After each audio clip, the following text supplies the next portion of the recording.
Welcome to this session of Real Talk and Big Ideas, and our topic for today is nonprofit human resources.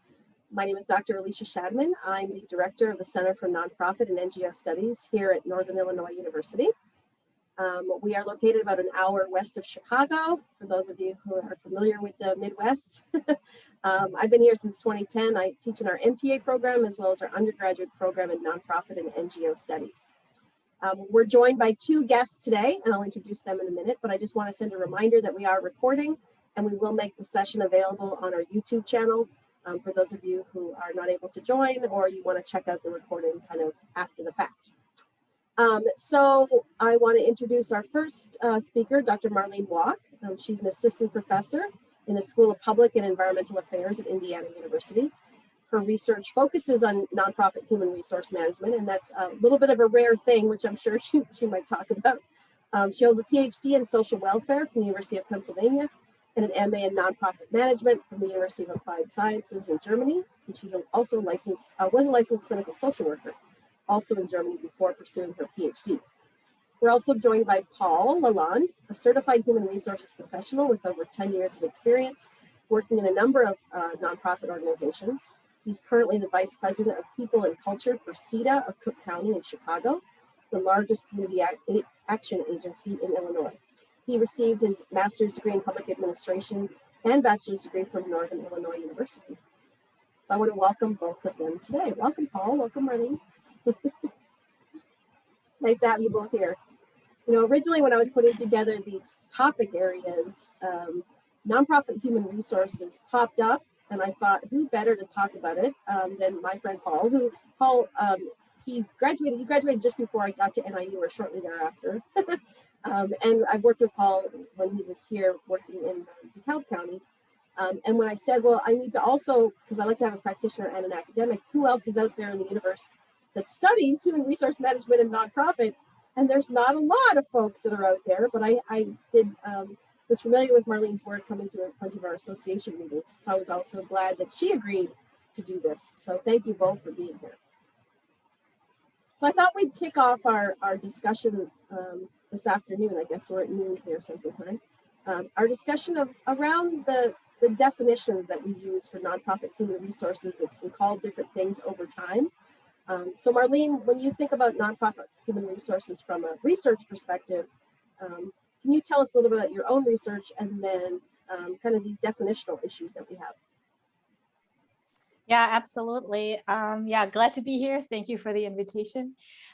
So I teach human resource management in nonprofits in our graduate program. And so the first lecture, when students walk in, I tell them about the fact that I don't really like the term human resources, because resources really implies that, you know, resources can be depleted.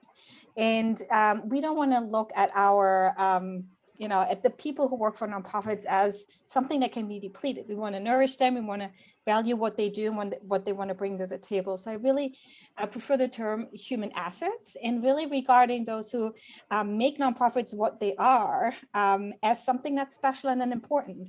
And so this is kind of like my approach to studying HR. And obviously I use the term HR because everyone knows what it is. But human assets will be something that really nourishes and values who is there in the organizations.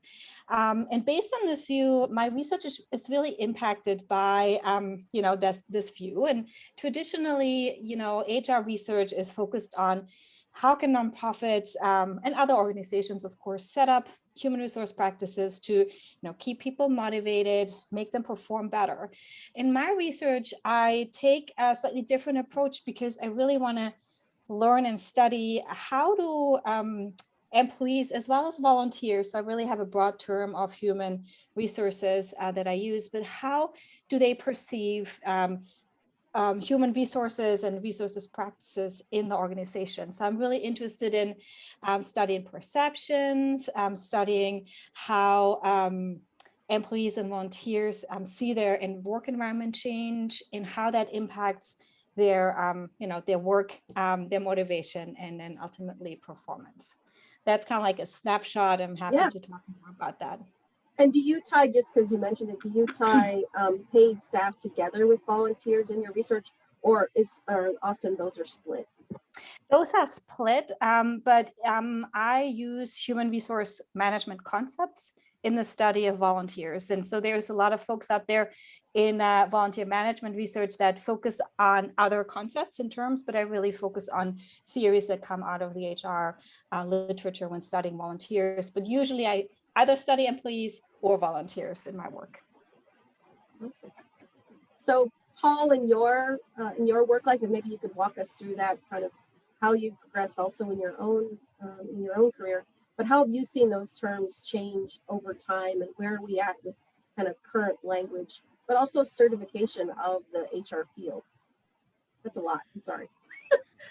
Oh, that's there's a lot that goes into this profession, so I'm very comfortable with that, and I understand it. You know, I am not. I'm dating myself probably in a right way for some folks, or wrong way for others, but I'm old enough to where I didn't have to work in a personnel department, but the personnel department was what human resources was called before. It's now human resources, right? And why did they make that change was, I think, for branding reasons to a point. And, you know, professions aren't they change over time, right? They're not stagnant. So as the personnel department was developed in the early 19th century, and then the needs of organizations began to change, so they changed into human resources. I agree with Marlene in a lot of ways that, I don't like humans being thought of as resources, because you gather up resources and you use resources, and then they get depleted, go away to get new resources. So actually, what I hate worse is actually at the federal level, they call it human capital, and that just has even worse connotations in my mind. Like they're monetized some way. Or they're being farmed out, like at a ranch or something, going up the sluice caboose. But I recently was very, I think, his name is Lars Schmidt, who's a practitioner who wrote a book on HR future, and in it he talked a lot about people operations, and that is, I think, the future of where we're going. There's a lot of companies and organizations now that use people ops. Where I'm currently at, we just changed after a few months of research and recommendations on my end. We now are the people operations department, so we're no longer HR. We use it, like Marlene said, just that's what people know, but I'll put people ops, or in parentheses, I'll put the HR in there, just so until after a while people get used to it. But there's sort of two worlds we live in. You live in legacy HR and future HR, and I wanted to make that note that we're in the future HR. So legacy is, you didn't sign this form, you didn't follow the proper procedures, the technical, yeah. Right.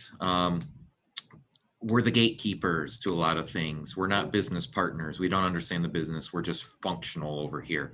People operations in the future of HR, and where we need to go to get, I think, properly growth in organizations is the future. And that is, we're active business partners. We're not somebody that gives you permission. We're guiding you. We're coaching you.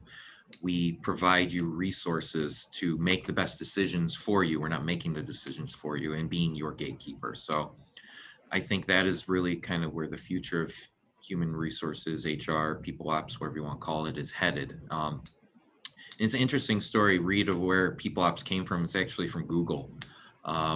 They actually hired a non-human resources practitioner to come in and be their CHRO, and he completely changed the way they did everything. And that's why you see chief people officers at a lot of places now. So as far as, certification, you don't have to be certified to be a great HR practitioner, but it always helps, solidify.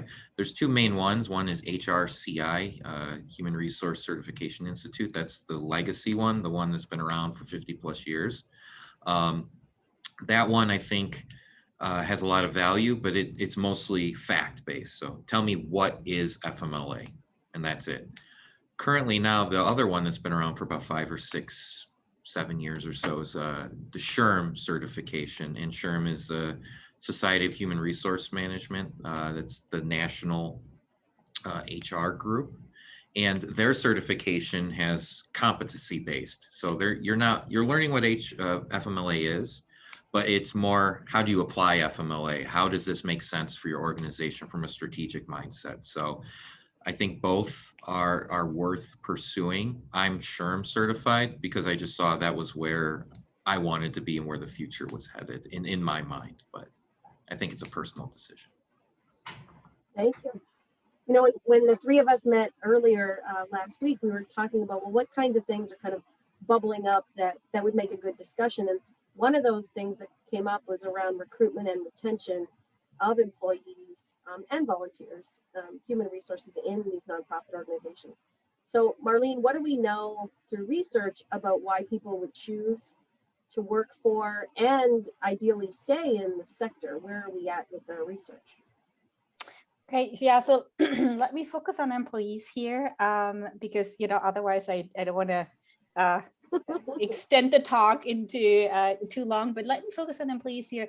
So usually the answer that research has usually given, and for a long time given, is, you know, employees want to do good, they want to follow their values, they want to have an impact. The story, unfortunately, or maybe fortunately, because it's always interesting solving a puzzle in research, has become way more complicated. And so in research that I'm doing with my colleagues, Dr. Mandy Stewart and Dr. Carrie Keensey, we are studying employees who have a nonprofit degree, either nonprofit management or in philanthropic studies. So by their degree, they already self-selected in the nonprofit sector because those degrees really qualify to work in the nonprofit sector. And what we did find, very surprisingly, is that not everyone with a nonprofit degree is actually committed to work in the nonprofit sector. And we are really puzzled why that is. And we do find that nonprofit sector commitment is changing. And it changes because, you know, nonprofits sometimes, especially smaller organizations, are not able to pay well enough. So especially those who just graduate from, you know, a graduate program, to help them pay back their student loans. Pay and benefits are becoming increasingly important, especially for those who want to start a family, who have other care responsibilities. So we do see that there's a shift happening from being purely values driven and self-selecting in nonprofit work versus paying more attention to other areas of pay and benefits that really help people stay in the organizations and help organizations retain good employees.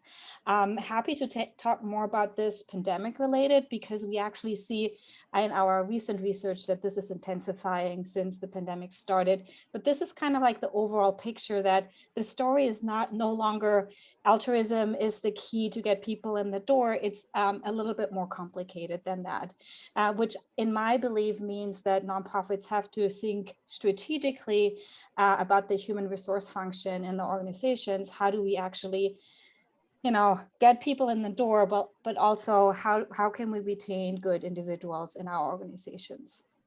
And I don't know in some of your research if you parsed it out that there's more of a challenge with smaller, not just budgetary, but just size relative to the number of positions and the opportunities for advancement. Did any of that pop up in research? Yeah, that definitely. What's interesting is when I discuss about this in my class with the students, they ask me, so why would nonprofits actually invest in employees since they are so small, since most of the nonprofits are so small, why risk having the good people go and leave? And I mean, maybe this is too optimistic, but I always have the belief that, you know, if you treat employees well, even though they may leave, maybe they come back as a donor, maybe they come back as a board member in the future. So I believe in treating employees well is actually an investment, even though you may risk losing the really good employees, but they might come back in other roles. Maybe they come back as a future executive director, you don't know. So I do think that it's important to help people develop their skills and reach their career goals, even though those career goals might be outside of the specific organizations. And this isn't something we were going to chat about today, but it does remind me of some research that I read that your nonprofit employees are very likely to be current donors while they're an employee. So they're donating back to their employer. I remember seeing that in some of the research. Mm-hmm.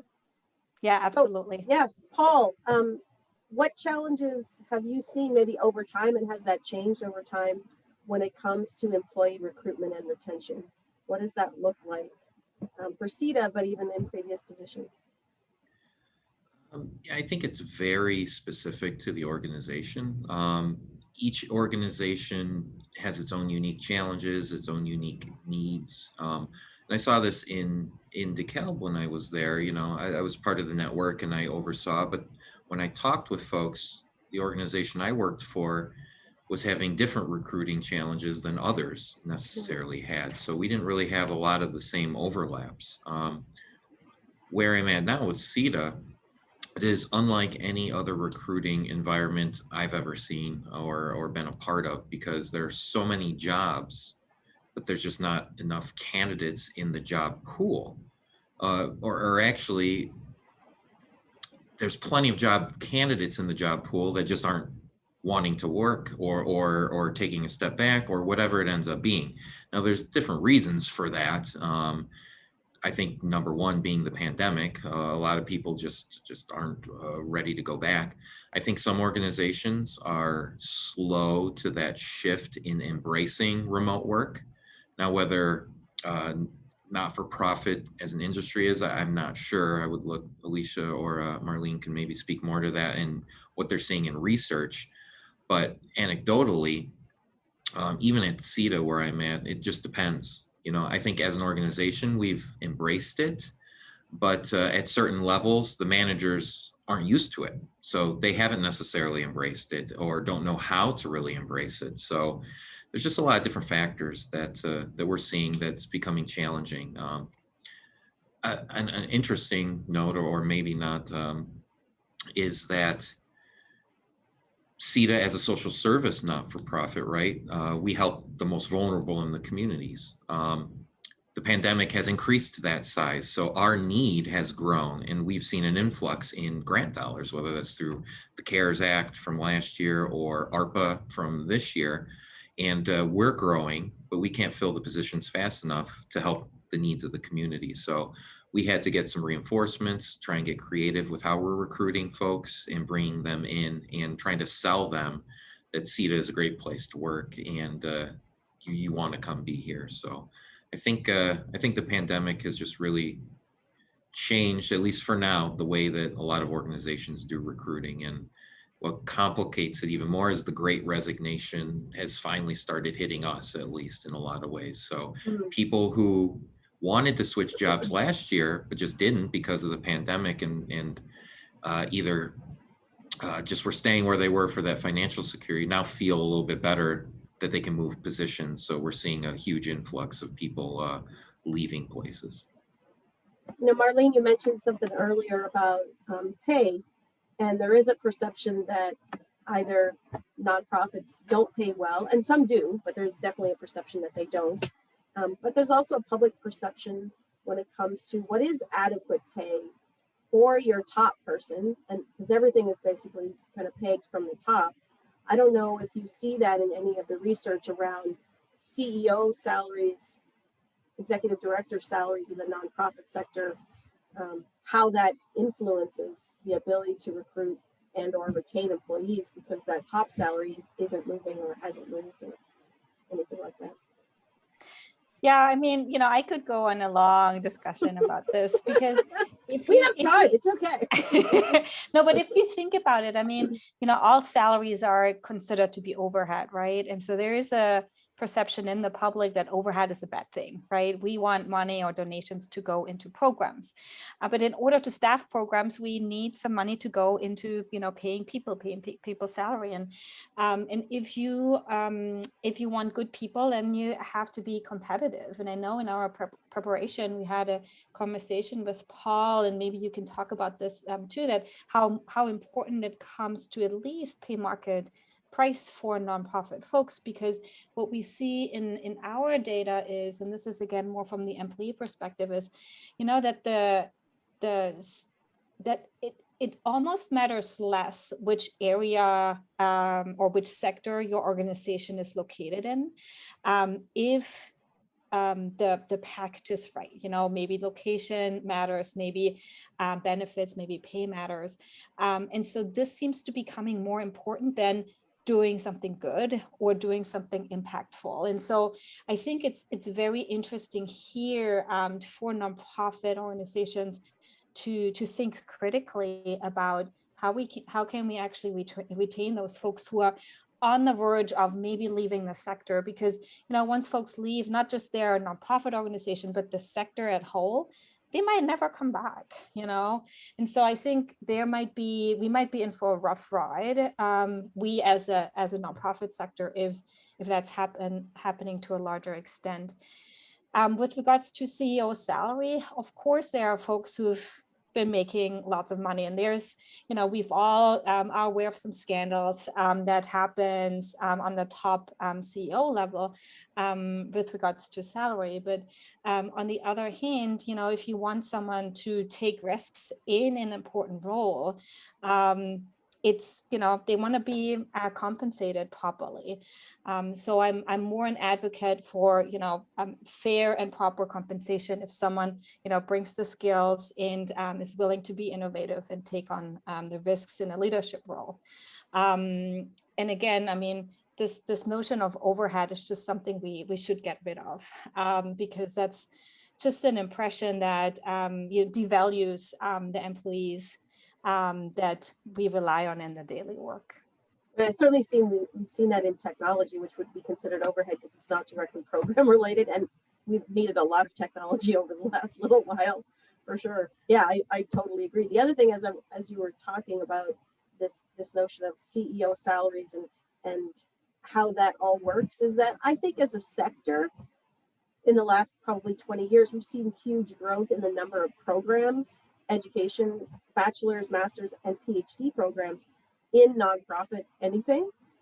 Whereas I think when I first started in the nonprofit sector, no one had those degrees. They didn't exist. So now you're coming in, well, of course I have a master's degree in nonprofit administration. I'm going to command a little bit more because of all the 4 years or 6 or 8 years, whatever it was, to do that training. That's a relatively newer phenomenon, I think, in the sector, and that's maybe why there's a little bit more pressure on those salaries. I don't know, Paul, if you have any thoughts on that. No, I would say that to piggyback off something Marlene said is, we used to, or the nonprofit sector used to bring people in by saying, hey, you're not going to get paid as much, but look at all the good you do in the community, and that appealed to a certain segment of the population. Now, since millennials have ruined the world and everything, I mean, that for right or wrong has been a keystone of a lot of ways that certain generations look for work. And that has trickled into the business sector, right? So you have businesses like Tom's Shoes that is a for-profit, but is doing great things in the community as well. You have Gravity Payments, and if you're familiar with them, with Dan Price, their CEO, where they've raised everybody's salary to $70,000, right or wrong, in his company, and he took a pay cut to do that. So there are a lot of for-profits that can get those folks to align with their personal values. Look at the work we're doing in the for-profit world. So not-for-profits can't rely on that anymore, in my view. And I agree 100% that people need to be paid market rate. Whatever it is, pay them market rate. You get what you pay for in all walks of life. And if you want the best of the best, you have to pay them. Now, of course, resources and all those type of things are a little bit different in the not-for-profit sector than the for-profit sector. But I think talented CEOs or executive directors can figure ways out on how to do that. Maybe we can't pay as much, but let's give a little bit better of a benefits here and there. And you see that a lot with not-for-profits have more PTO than a lot of for-profit companies do. So I think that's one particular way of doing it. But Marlene mentioned before how CEDA, and this predated me coming here, but they did a market rate analysis for all their job positions and put salary ranges in place. So we know from the get-go that we're being competitive right out the gate. And we adjust it every year for inflation in that, and every few years they'll go back and just to adjust it. But that's one way of managing your compensation plan and ensuring that you are bringing in people that can help you further your mission, right? Because if you want to die on the sword of, well, we can't afford to pay people, eventually you're not going to be able to afford to pay anybody because no one's coming to work for you, and then you have no programs. So I think, again, at the end of the day, fair compensation will pay more dividends down the line when it's implemented. Related to that, Paul, and I don't know if either of you have a where you sit on this, but one thing we're trying to do here in our center is really promote our nonprofit partners to publicize pay ranges, if not a specific salary, but at least a pay range. Mainly because it's an equity kind of issue for us, I think, and also so our students know, can I afford to go work here with $60,000 in debt, or not having medical, or whatever the case happens to be. I don't know if either one of you have either thoughts on it or particular experiences where your organizations have made that decision to do that. That's a good point. I think from touching on some of the topic I did earlier, there's a legacy, I think, philosophy or mindset that you don't share any of that stuff. And I think the new philosophy is that, yeah, you do. I think one, from an equity standpoint, it keeps people accountable, that they are paying equitably and fairly and all those type. But then from just a pure practical standpoint, you're weeding out people that don't want to work there for that to begin with. And you're being, I think, more humane in that sense, because why am I wasting this person's time by making them jump through these hoops? And then I tell them, oh yeah, it's going to be this. They'll be like, oh geez, why did I spend all this time applying for this job when it's a salary that I would not accept? And quite frankly, I do think that this is the future anyway. Colorado passed a law earlier in the year that made it mandatory to put the salary range in all job descriptions. And that's for any company that does business in Colorado. So you don't have to be based in Colorado. I can see California probably isn't going to be that much further behind.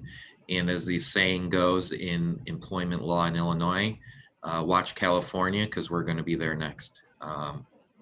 So I think philosophically, I think it's the right thing to do in a lot of sense. Now, you can think strategically about it and make sure before you go down that path that all your other ducks are aligned and you actually do have equity, pay equity, because once you let the cat out of the bag, guess what? People are going to start looking, as they should, and be like, wait a minute, what's going on with this? So just make sure you're in a right frame of mind before you start going down that and exploring it.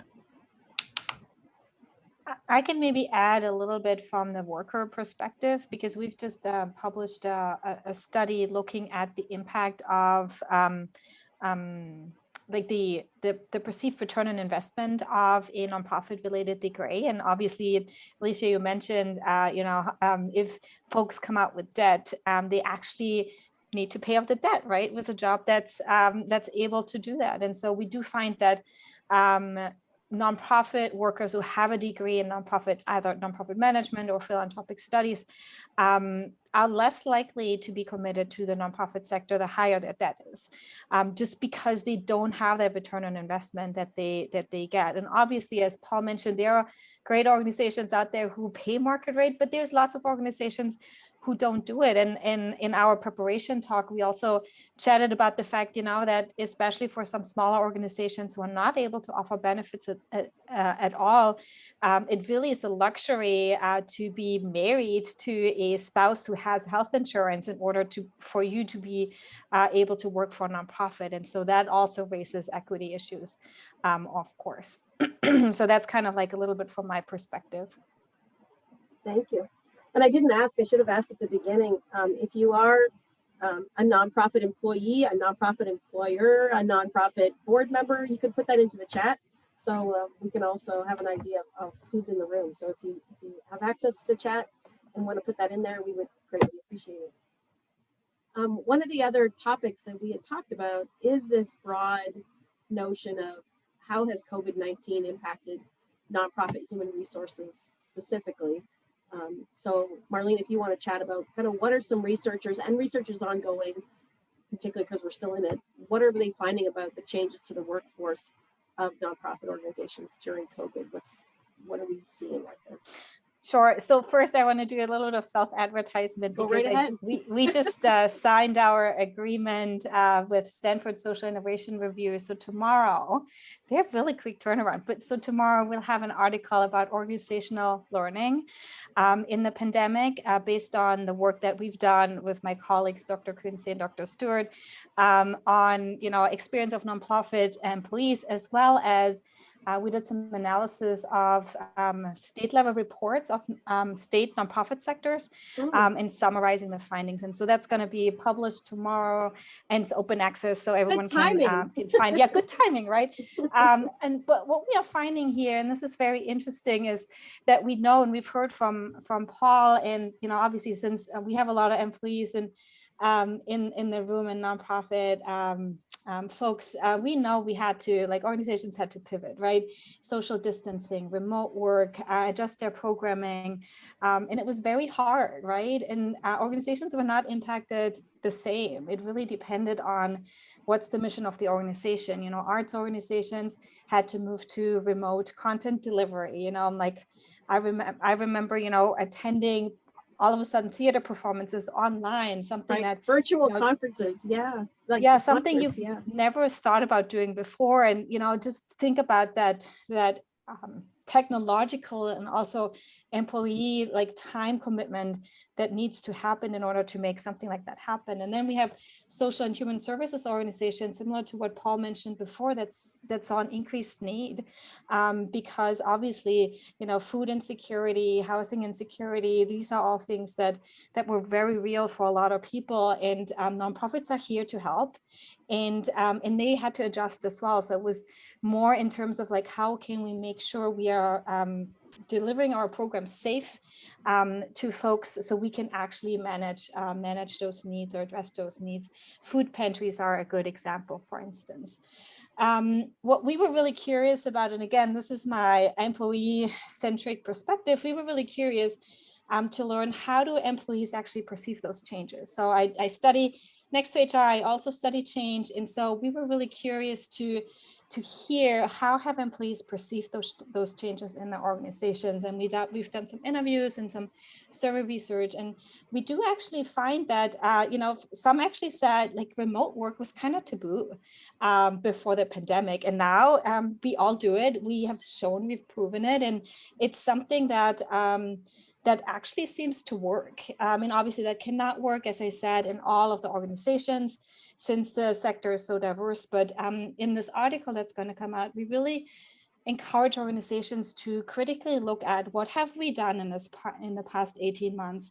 What has worked, what has not worked, and what can we keep in order to maybe institutionalize? Because we've seen that employees, if they do remote work, that it can work, right? And so why not offer hybrid or remote work schedules? Why not make this a policy? And we've seen some folks in our data who basically said, it's interesting, but all of a sudden there seems to be this pressure to go back to normal. And this one employee in one interview basically said, we had our CEO walk around the offices and say, I'm going to count butts in the chairs, without even asking employees about whether or not they feel safe to go back to the office. And so this is obviously something that heavily impacts how someone sees their organization if their health and safety concerns are not taken seriously. And so something that I think is important for organizations in this weird, constantly changing time is really to think about, how can we find ways to take the needs of individuals working for us seriously, while also trying to obviously accomplish our mission and our performance goals. And so constant communication is something we would really highlight here, because we do see that if organizations are not taking their employees seriously, then there is this move away from organizations. And this might now happen more frequently even than last year, as Alicia, you mentioned earlier, just because, we are a year out from the or 18 months out from the start of the pandemic, and maybe there's some reshuffling going on now. And especially with this move to back to normal or pre-2020 that some employees perceive as, not perfect, that might be an impetus for them to leave. And so I think that should be taken seriously. I'm going to just stop here, and I'm very curious what Paul has to say and to contribute. And obviously, I'm also looking forward to any contributions from the audience, how it was for all of you in the past 18 months. So I'll just stop here for a second. Yeah, I think there was a big conversation that happened middle of last year that CHROs and HR leaders were to the pandemic what CFOs and financial leaders were during the Great Recession about a decade earlier. That sounds like a good article title, by the way, Marlene. That's a good one, Paul. I like it. No, I conjecturally, as a practitioner, of course, I'd like to know. I would believe it, but we'll let the academics tell us with the data if that's true or not. But I can say that from an HR management, people management perspective, the pandemic just disrupted everything. I mean, as pandemics do, right? I never thought in my lifetime I would ever see anything like that, or be experiencing it now, or have to manage the entire organization's response to it, which essentially is what happened. I can only give my own experience, but a lot of other practitioners, they're friends of mine in the industry, and HR had to pivot and become, airborne disease experts like overnight and try to figure out all this stuff that was constantly changing. I just remarked to somebody earlier today that I remember in late March, we thought we were doing the great thing for our employees, and we created these COVID days and have time off in case something were to happen. I'll never forget the day the board approved it was also the same day that I think Congress passed the CARES Act law, which created COVID relief all over the place. So here we are thinking we were ahead of the curve, and we immediately had to switch and do what the feds told us we had to do. So that's how it always was. It was always, hey, let's put this new policy in place. Well, now it's outdated. Let's do this. Well, now it's outdated. Oh man, we're getting this organization within us situated.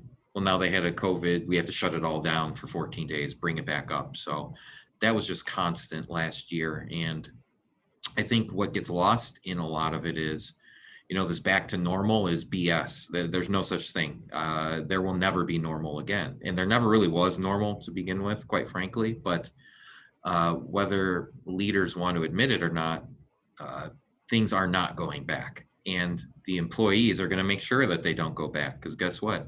I don't have to commute every single day, an hour in traffic, and you're going to make me? No, bye. I quit. I'm going to this job that's going to let me do that.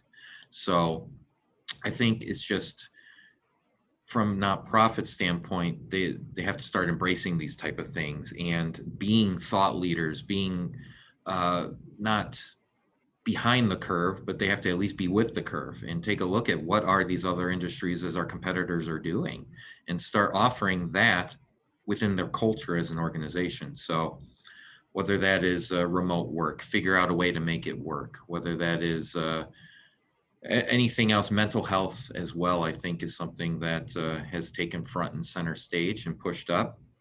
So ensuring that you have proper EAP and support for all of your employees, because I think now more than ever, we see and we understand that bringing your complete self to work means that whatever's happening in real at home will be brought into the office and vice versa. You can't live segmented like that, like a lot of people thought that you could. Well, I leave home at home when I walk into the office. I'm like, no, you don't, because it's all in your mind at the end of the day, and it will affect you. So I think there's a realization that COVID has really burst that bubble as well. So I think that's just a lot to work through and talk about at the ground level. But I, as Marlene, think, employers are in the seat to a degree, but at the end of the day, they can't get anywhere without their passengers, is, you know, right? So the employees as the passenger are really dictating where the bus is going at this point. So to kind of, we're going to get close to time, and I want to leave a little bit of time for Q&A. What do you think are some of the optimistic things that are coming out of this, or where do you see the future of your work going, either future research or in practice? Where do you think human resources is headed, and what should some of the nonprofits be thinking about if they're not already? So I do think, and when we just started digging into our qualitative data, and where we really ask about employees about how they perceive changes in the pandemic, and we do see that some folks really embrace working for nonprofits as well. So I talked a lot about those, you know, who are likely to leave and for various reasons, but we also see that doubling down of wanting to help, wanting to do good, and embrace this nonprofit sector identity. So it's not, you know, it's a very diverse mix of people that we have working in the sector. And so that also makes me hopeful. So I do think we'll have good people that will work for the sector in the future, if, as Paul mentioned, we can provide, as organizations, we can provide the context in which employees really can thrive. In terms of my research, I think there's still lots to be done. We chatted about this. There's not as much HR research in the nonprofit context. There's lots more to be done, and I'm very eager and curious to, you know, add my questions and add my perspective. Obviously, with my two foci on employees and volunteers, there's even more to be done, because we have a huge group of volunteers that regularly spend and donate their time to nonprofits. But I do think there is change that the pandemic brought, and that change is disruptive, but it does not necessarily have to be negative. So I think organizations can learn, they can be better, improve, and then hopefully provide work environments that are conducive for volunteers to spend their time, and for employees also to do good work. Paul, what do you think is on the horizon, if it's not already here?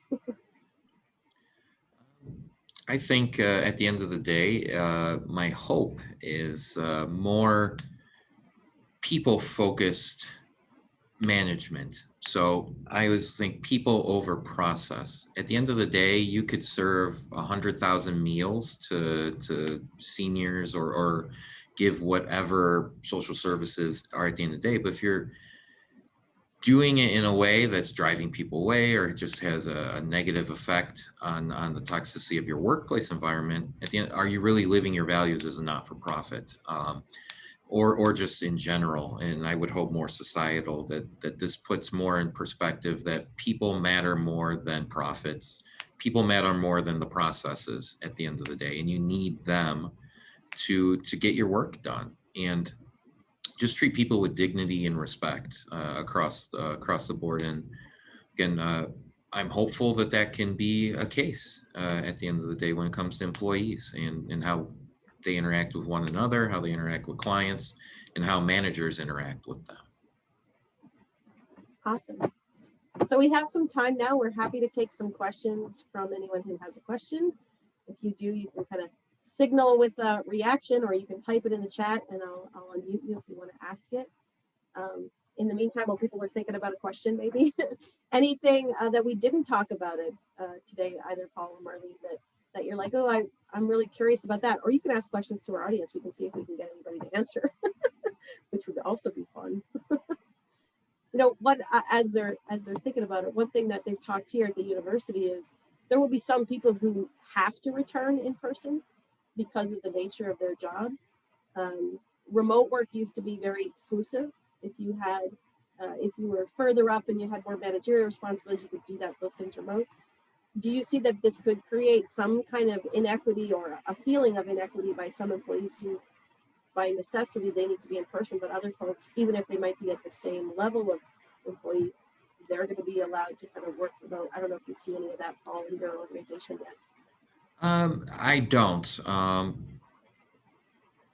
explain, because, at the very nature, some jobs just are not made for work from home. They just aren't. And as long as you're policy and clearly developed policy that states that and makes it more of a process of and a partnership that, you know, the management isn't the end of the day, you know, final decision maker, that the HR department is involved to a point that it can help mitigate some of those things and promote work from home. But I think at the end of the day, you know, the garbage man isn't going to be able to work remotely. I mean, people that have client-facing services more often than not won't be able to do that from home. I mean, and as long as that's up front, I don't see that being the case. Now, there's certain things that you can do to create a hybrid situation, like Marlene's talking about, you know, on days where you don't have client-facing services, maybe you can do your caseload at home that day, allow someone to do it then, you know, and then it sort of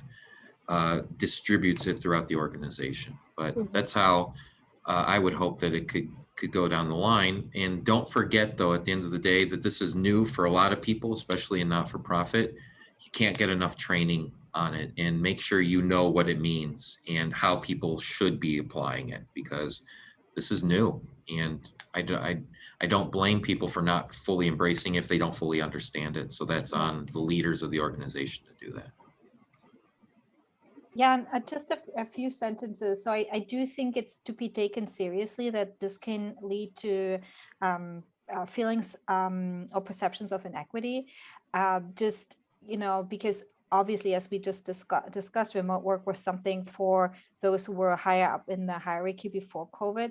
And we've seen that, you know, especially women, other folks with care responsibilities had a harder time managing remote work with other responsibilities as schools were closed and so on and so forth. So there's definitely the need to have a more individualized approach. And so this is also a charge for HR to find individualized solutions, right? So because I don't think the big stroke of everyone is going back to the office or everyone is back at home will work, because situations are just differently. So whereas a one size fits all, it may fit most of them, but not everyone. So I do think there's just a little bit more nuance necessary and important in order to you know, mitigate those inequities.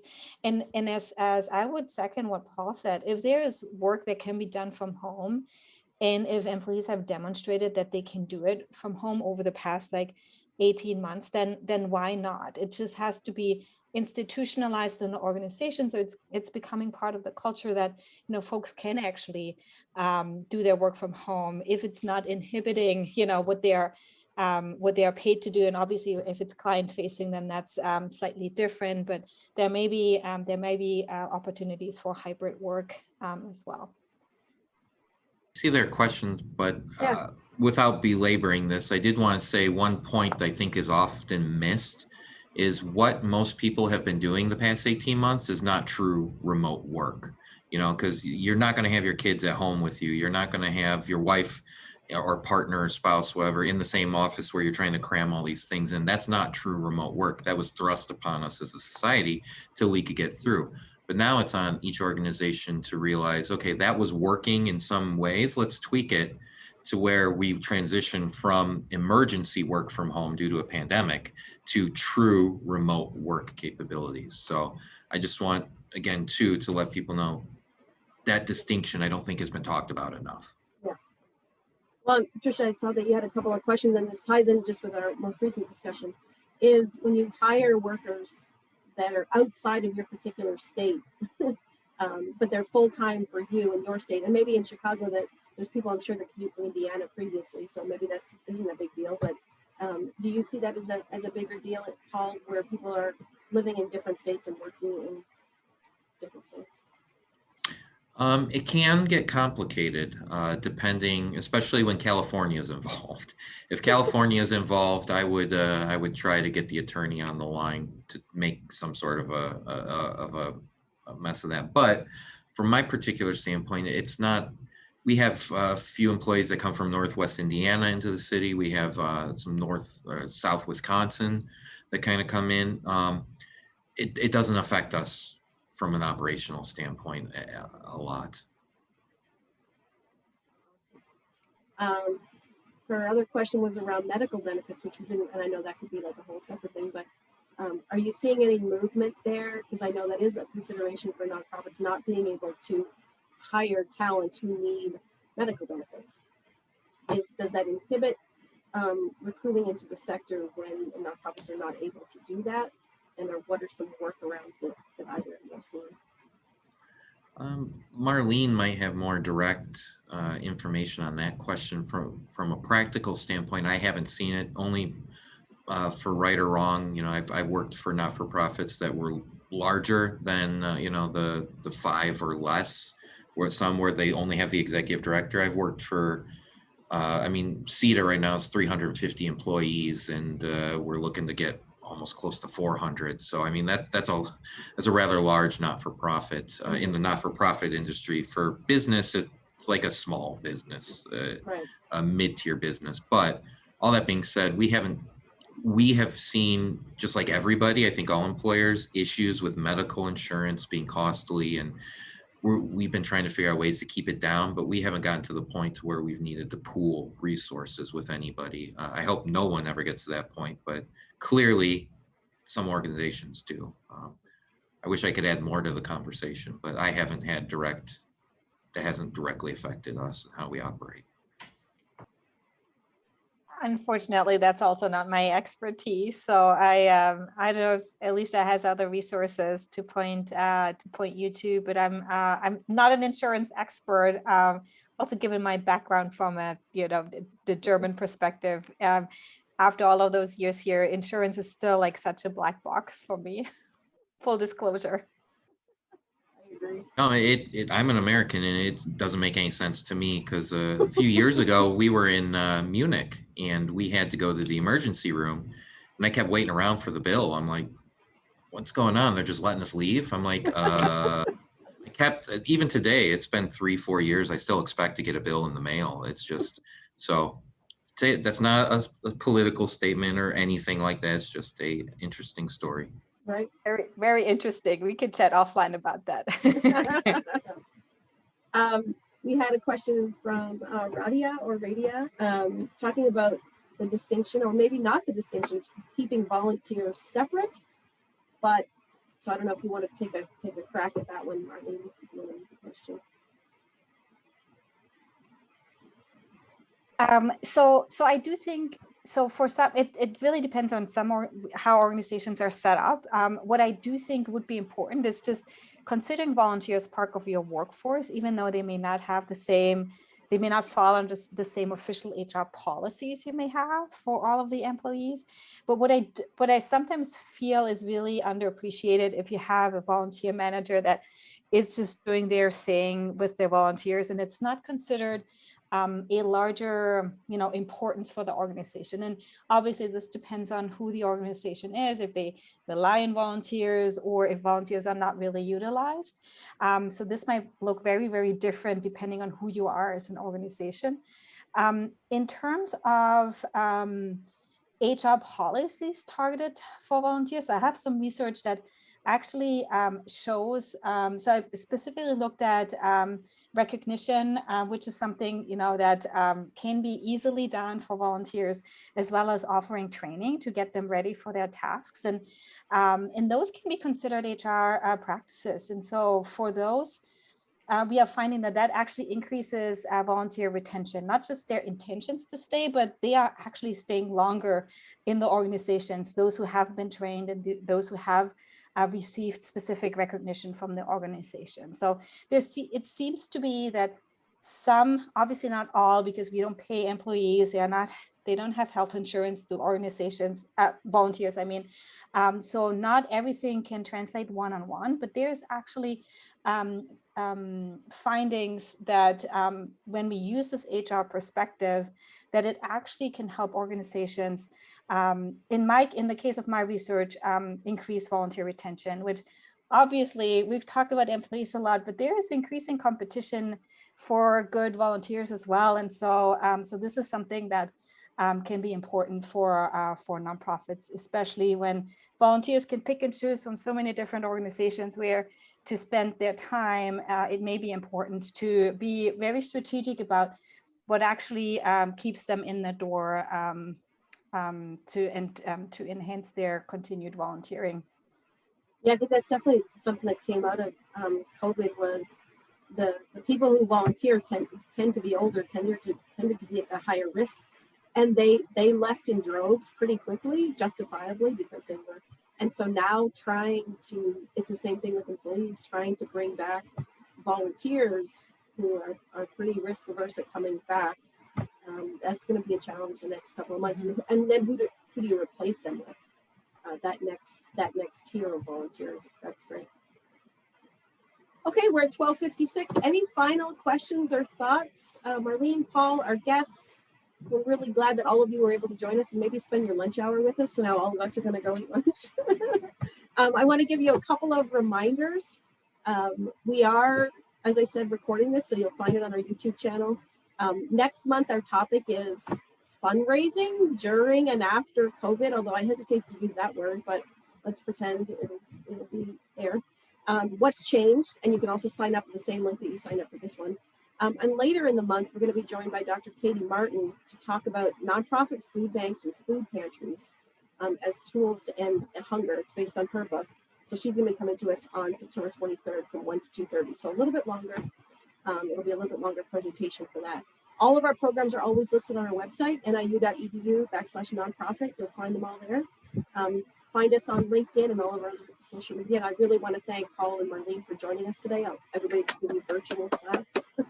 Thank you for taking time out of the day and just to share your experience with it. We really appreciate it. Thank you so much, and have a great day, everybody. Take care.